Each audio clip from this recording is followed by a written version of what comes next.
Hello YouTube, I am the Gray Mystic, and in this video we're going to discuss unity and the grand shift. When the Force awakens in somebody, why does that happen? What is experience? What is the difference between non-Force users and Force users? If this is something that interests you, stay tuned.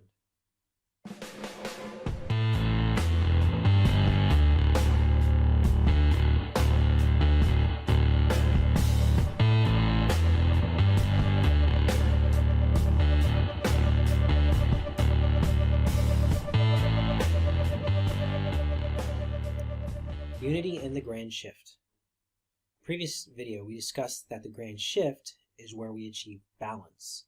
As the Gray Jedi, we achieve both light and darkness within. As the occultist, light and darkness is fully externalized.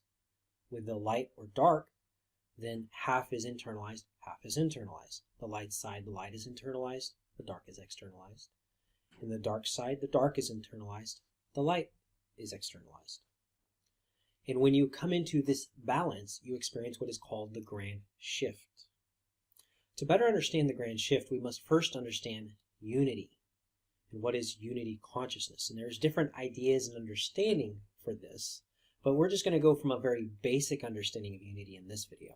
It's not the we're all one, let's sing campfire songs together around a campfire, kumbaya, Michael, row your boat across the shore, or whatever. No. In this kind of unity, we're talking about something inside. So something that is in us, our bodies, are now aligned also with our higher self. And really, our higher self is more appropriately termed our inner self, who we really are beyond this body, tethered beyond to the beyond, our oversoul, who we really are. Now, with this, in incarnating, we incarnate, and there is a contradiction between who we are and what our bodies are, because we are formed by our experiences around us. When we experience life, we have certain experiences that program our subconscious mind.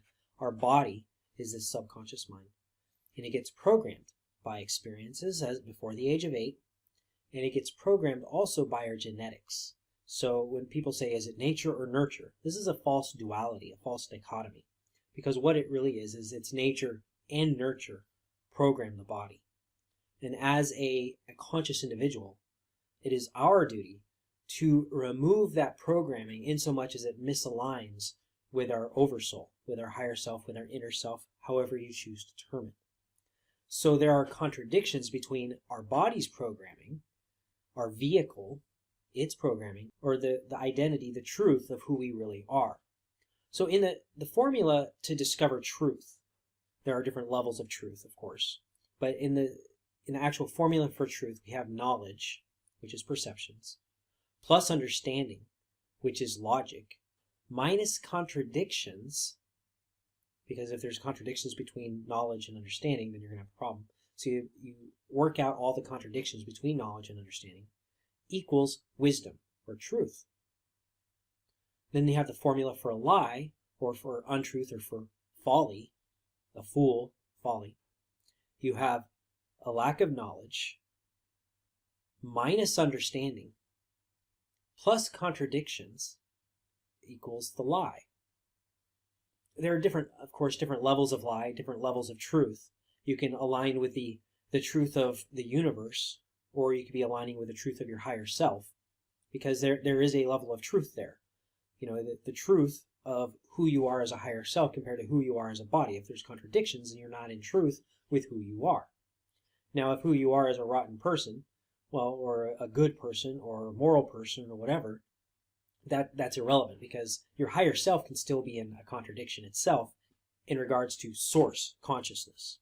But even so, there is still, at least in this level of truth, the truth of who we are, then we have to remove those contradictions. So if our body has one truth and our higher self or inner self or whatever you want to call it has another truth, you have different knowledge, different understanding, then it's not going to embody. You're not going to experience unity between your two selves. So what you have to do is you have to go through the process of removing those contradictions so that you can fully embody. When you fully embody, you experience balance of sorts, and that is mastery. So you have mastery and balance, and unity between your lower self and your higher self. Now, that does not mean that you are in a higher form of unity consciousness where you're united with Source, but it at least does mean that your higher self and your lower self, your vehicle and your soul, are in unity. And so this is what we mean by unity and the grand shift. When you come into unity between your lower self and your higher self, you remove the contradictions between your knowledge and your understanding. Then you experience wisdom. Wisdom being the manifestation of power. Now, that manifestation of power can be empowered internally. It can be half internal, half external, such as a light and a dark. Or it can be fully external, such as the occultist. But that is still a type of unity. The occultist can also experience a form of internal unity.